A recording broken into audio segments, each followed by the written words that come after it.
Welcome back, guys. Or if you're new to my channel, this is Automotive Anonymous, and today I get to share with you the pros, the cons, and quite frankly, the honest reality of what it's like to actually own a modern hybrid system. This is my first hybrid. It's a Toyota RAV4. I bought it brand new about 3 months ago, putting almost 5,000 miles on it now. And what I was expecting compared to what I got is actually quite a bit different. And I know it has been for a lot of you guys too, at least on your first hybrids, as I've learned from you guys in the comments below on my other videos. So today I'm going to share a lot of interesting things about the hybrid, what it's like to own this or a very similar platform, because a lot of them are quite similar. And if you get anything out of this video, please consider liking it. Comment your thoughts and opinions below, especially why you have been the most surprised about owning your own hybrid or what you've learned from this video, and subscribe if you haven't already. Otherwise, let's get right into it.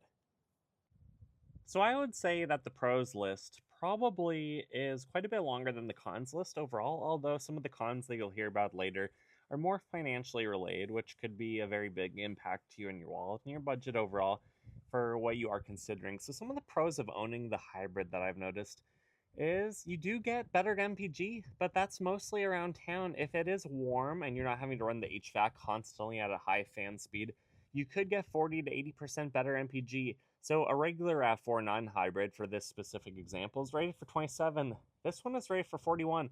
I have gone over 41 before, but I've also gone as bad as maybe 28 to 30 on a trip around town too. Especially if it's cold, if it's single digits, the HVAC is running the whole time. You're not going to actually be driving much in EV mode. And if you're not in EV mode, you're not saving money, because EV mode, getting some free mileage that way, which these can usually drive up to about 35 or 40 miles per hour very slowly in EV mode, is where you save the money. So you're not going to be getting 50 miles per gallon on the highway, definitely not on the interstate. When it's cold out, the interstate MPG is really not that good. So around town is really where the MPG shines. If you're like me and you don't drive much around town, this isn't going to benefit you that much, but it still offers a lot of other things. It offers kind of fun spaceship sounds. They're not overly loud or obnoxious, just enough that if it is in EV mode, especially under 20 miles an hour, you can hear it. It lets you know that the vehicle is on, that it's going under its own power, which is pretty cool. It's also faster than the non-hybrid, as most of the hybrid comparisons are. So in my own personal GPS testing at some altitude, this does about a 7.6 to an 8.1 0 to 60. The non-hybrids take about an extra second. So it is definitely noticeably faster, and I do think some of that power comes on even at highway and interstate speed, unlike the MPG savings there, which is pretty darn cool. And then when you do get the hybrid, say in something like a CRV, you're not getting the tiny 1.5-liter turbo engine. You're getting a naturally aspirated 2-liter, or in this case of the RAV4 or the CX50, you're getting a 2.5-liter.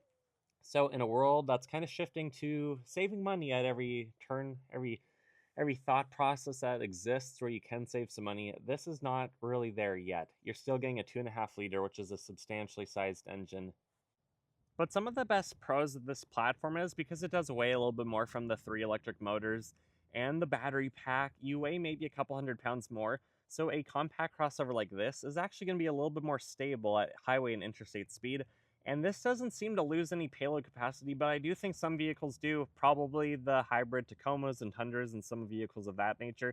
So you do have to be careful that the hybrid power isn't directly weighing against your payload capacity for occupants and cargo in the vehicle, and thankfully these don't seem to be doing that. But you also get to save some emissions local to you, where you're driving around town in your garage, your local community. You're still going to be putting out the exhaust fumes somewhere, however the energy was created, potentially, but it's not going to be local to you. So that's kind of cool. And then the engine, the transmission, all of this, especially on a platform like Toyota's, in some aspects, they are actually more reliable than the non-hybrid counterparts, because these engines are better designed for all the constant start and stop technology.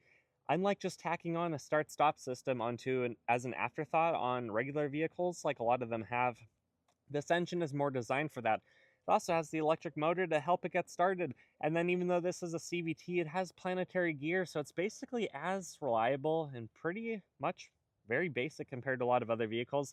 And then this doesn't even have a serpentine belt. So if you want a CX50 hybrid or you want a Toyota RAV4 hybrid, you don't even have to worry about some of those extra maintenance items. This doesn't have a starter or a serpentine belt. It has an electric AC pump and a regular traditional heat pump. So you do save out a little bit of stuff there. And chances are the resale value on a hybrid, especially if it's not extremely old and people are starting to get worried and risky about the batteries, chances are you're going to get some of your money back because they do cost a few grand more compared to the non-hybrids, and you're probably going to recuperate that. And I do think another huge pro of this is just psychologically, it's kind of rewarding to get good gas mileage, especially if you are in the ideal camp of someone who just drives around town, you live in a warm climate, and you're consistently getting really good MPG. Being able to avoid a lot of gas stations is just fun. And being able to see really good gas mileage, trying to hyper mileage your car, but also knowing that even when there's gas crises in the world and gas might go from $3 a gallon, $5 a gallon, you don't really have to worry. And honestly, that's not a lot of money. An extra, $2 on your 14-gallon tank of gas, that might only be an extra $28 to travel 500 miles, but it feels like a lot. It feels like you're being nickeled and dimed continuously when gas prices are high. So even though you might have just paid an extra $3,000 for the hybrid system, this might just give you kind of those little adrenaline rushes, or not adrenaline, but those endorphin rushes of just feeling good, like you're constantly winning, and you kind of are. And one last major pro that I love about this platform, depending on which model, which make it is, in addition to most automakers, their compact crossovers are now gaining a hybrid option, so you can basically pick your favorite vehicle that you enjoy for a family cruiser of this size, and then you can find a hybrid option.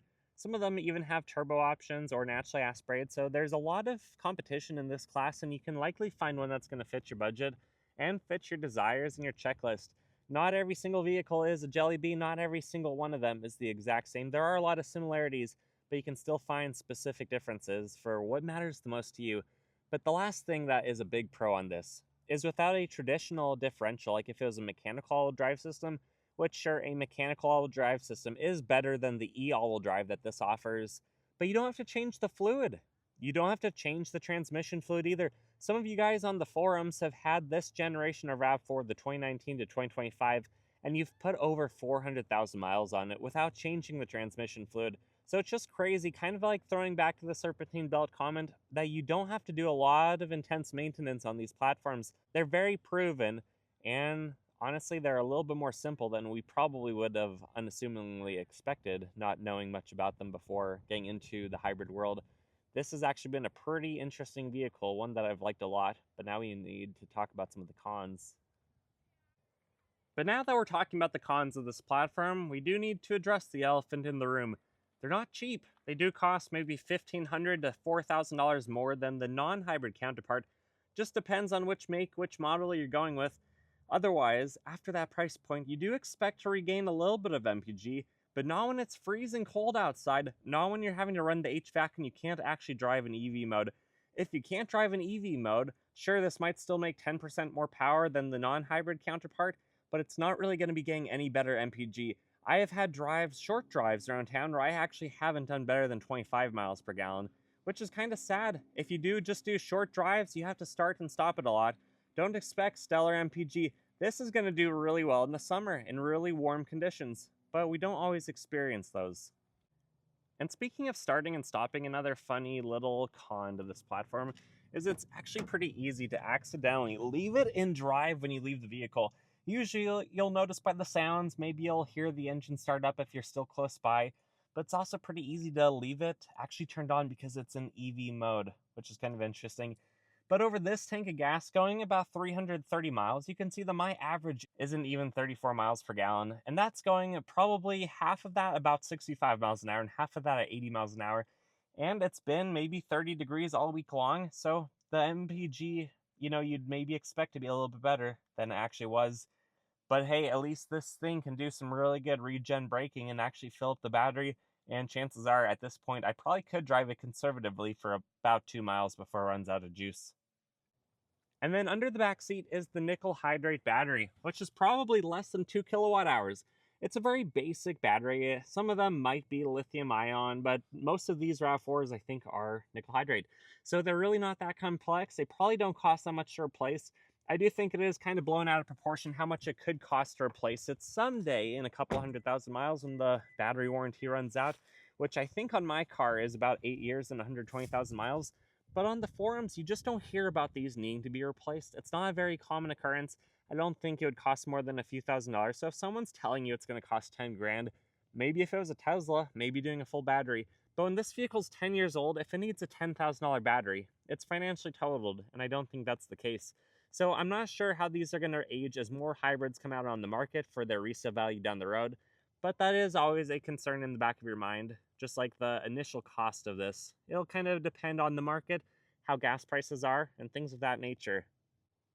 And while not every electric all-wheel drive system for the rear electric motor is incompetent, I do think Toyota could have done better with this vehicle, and I hope they do for the 2026 RAV4 hybrid redesign. We know that Teslas have a phenomenal all-wheel drive system. They keep traction while putting down insane amounts of power, even in the winter and weathery conditions, and I've tested that firsthand.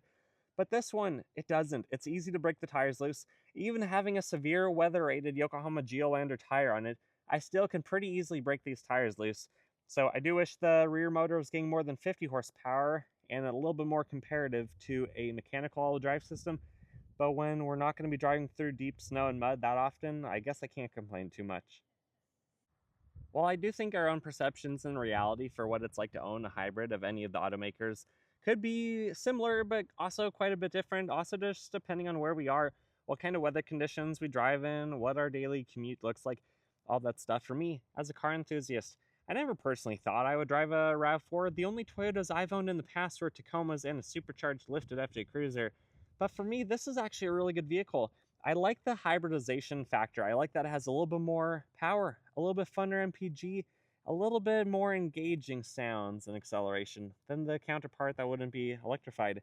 So while I do think that that could save you money by keeping the vehicle longer rather than growing bored with it faster and having to trade it out, I don't think that this is for everyone.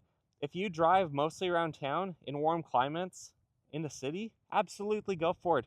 You will eventually make your money back, but it still is going to take a long time because even a $3,000 price premium, if gas is $3 a gallon, that's 1,000 gallons of gas.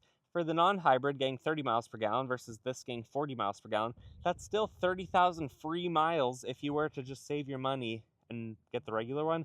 But if you do drive a lot, if you are planning to keep this to a couple 100,000 miles, which I think a lot of Toyota owners do, a lot of hybrid owners probably do, if they're going to purchase that much up front, they're probably going to want to save a lot of money in the process. And I think this could be a really good vehicle for you. But if you're like me and you drive a lot of highway, you drive a lot of interstate, it might not make the sense that you're looking for.